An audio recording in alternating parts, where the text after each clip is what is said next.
Yay, I'm back!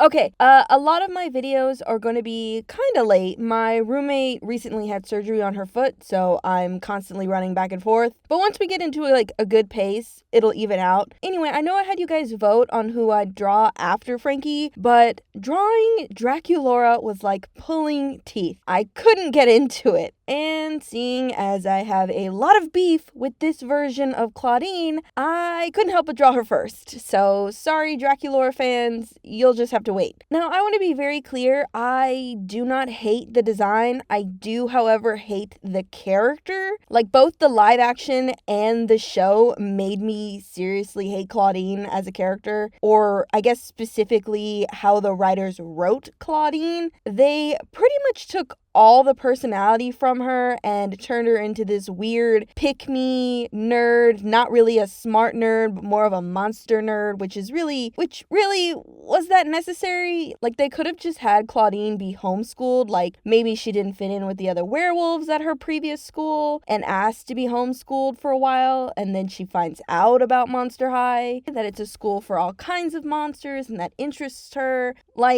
Anyway, there's no reason to make Clawdeen live in the human world, which is another thing that irritates me. First off, werewolves are already human, unless they come from a long line of werewolf bloodlines, like no other monster or human integrations, just constant werewolves. Then, yeah, the kid would probably not transform into a human as much or very often, so fine. But there's technically two types of werewolves. There's the bitten werewolves or the descendant werewolves. Either way, both can turn into humans, and both can basically turn other humans. So, aka a hairy zombie, basically. So the whole I'm half human is just ridiculous. Mattel, read a damn book. No. Plus, you could argue that Cleo, Frankie, possibly Draculaura, Ghoulia, and maybe Toralei could be classified as human in this world, yet they don't say shit about it. I know for a fact that Frankie is 100% human. There ain't, just because they're reanimated. It doesn't make sense. The lore in this world makes no sense whatsoever. Also, side note, everything I say is based on my opinion, and I can't believe I have to say that. But if you don't like my opinions on certain things, that's fine. But, here's a fun thing. Don't try to make me feel bad for having them, or try to get me to change them, because I'm not. I've seen a few people telling me I should be nicer and give the workers the credit they deserve, and no, I'm not gonna lie about what I think just so you and Mattel and Nickelodeon can feel better. Also, I'm critiquing the product, not the workers. It's their job to do what they do, so I'm not gonna bend over backwards just because they did their job. That's just silly. But just so you guys know, if you don't like what I have to say, you don't have to be here. It doesn't hurt my feelings, and it doesn't hurt anybody else's feelings, so anyway, I truly think this Clawdeen could have worked if they didn't make her the main character, because, Draculaura was never this annoying. Plus, the lore changed. Just why? You have G1 lore, though also kind of confusing. Right there. Just update it, rewrite a few things. The foundation is already laid out. There's no need to try and make a completely new one. Especially one that doesn't make sense. At least with G2, it kind of made sense in a way, but it backfired. We all know it backfired. I keep getting off topic. Sorry. Clawdeen. Okay, G3 Clawdeen is super fucking annoying and plain as white bread. They probably could have kept Clawdeen's original personality but added layers to it. She's always been the one who actually called people out on their bull, which was super fun, and was basically the big sister of the group, which worked and made sense. Even though Clawdeen isn't the oldest, she's the oldest girl in the house, so she probably has to help out constantly due to having so many siblings. Plus, it would have been cool to see Clawdeen have her stressful moments, or an episode where she wants to stay after school just so she can have a little bit more peace and quiet. But having Clawdeen be an only child and motherless, nonetheless, just feels, one, very Disney, but two, also really boring. I liked the difference between Cleo and Clawdeen's relationship with their siblings. There's not much family in Monster High, but it was so cool to see how they interacted. Clawdeen and Claude are basically me and my brother, but I'm the oldest. And to see how Cleo and Nephra acted towards each other. You got a good balance of how two separate people dealt with their siblings. Like, that was interesting, and I don't know why they took that away. Also, we will be talking about Howleen. I don't... What is she wearing? Oh my god. Ugh, okay, sorry. Off topic. Anyway, on to the design of the doll and show, which weirdly match. Everyone else doesn't exactly match, but Clawdeen looks exactly like her doll, which pleases me to no end, but that's about it. Now, I don't hate the design. I think it would have been a really cute outfit for Howleen, just with like a bit more punk added to it. But for Clawdeen, no. I don't care that she's no longer the fashion one of the group. It's still not giving Clawdeen. It's very just not her. Plus, it's weird how they're trying to use G1's print style of cheetah and zebra at the same time. Like, it can work, but not like that. It's too much and it blends. Also, the moon stuff has to stop. The print, the necklace, the more moon prints with the zebra print and the belt, plus the earrings. Just no. Moons were super rare on G1 Clawdeen, as I'm pretty sure werewolves would view the moon kind of not with favoritism.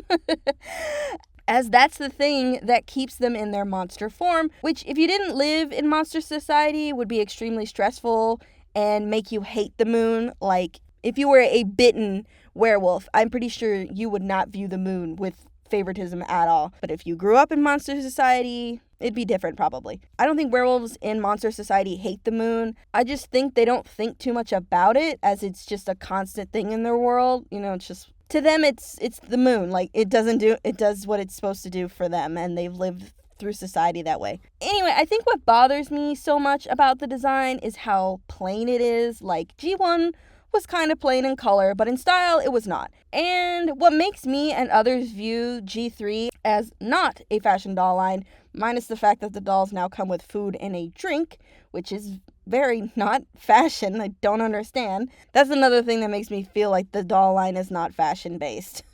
Also, the fur coat is a big no. I don't envision fur with jeans, like jean fabric, because that's what she's wearing. She's wearing overalls, so it's just like, that's a weird combination of fabrics. But also the fact that the colors, and oh, the colors, this is screaming has-been hotel territory. She is primarily purple, other than the pink and lighter purple, and the gold, bless its heart, it is trying to help, but like, all that purple is just swallowing her up. It's just too much. Also, I legit hate the sock. They're just there and it bugs me. Everything about this outfit just screams, help me. Like, what fashion is this even referencing? Like, G1's Clawdeen style referenced the Y2K style, and G3 is like 2000s middle schooler, and I'm talking 6th grade, not 8th grade. Anyway, the glasses make no sense. Her ears are on her head. I know they're probably going to go back and forth between human and werewolf, but there's no way those glasses are just sitting there without constantly falling. There's got to be an alternative for, like, werewolf glasses or something. I don't know. Also, her hair bun is so silly. It's just, why? Out of all the hairstyles to go with, I don't feel like that fits. Also, you have ears up there. That's like, no, don't do that.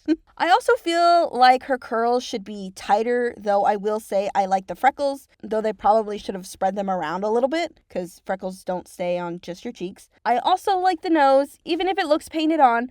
I like the eye color change. Gold eyes just work better for werewolves. Oh, I like that they added fur to her body. That's like... it's so weird how they added the monster elements I've always wanted, but slacked on everything else. Also, I really miss the accent. Like, I know I sound like everybody on the internet, but I love that the reason that they gave her the accent was because of the movie reference American Werewolves in London. The two American characters that were backpacking in London were from New York. So it was a fun nod to those movies, you know, like, and I get it, not a lot of people are movie buffs like me, but I immediately picked up on it when I watched the web series. Like, they easily could have hired somebody with the accent. It can't be that hard. Anyway, on to the redesign. Okay, when redesigning Clawdeen, I pretty much went back to G1 and added bits of what I liked from G3. And before anyone gets on my ass about Clawdeen's body, I'd like to point out there are young teens who, unfortunately, develop a full figure. And I say unfortunately because I understand the struggle. I mean, I hit puberty lightning fast.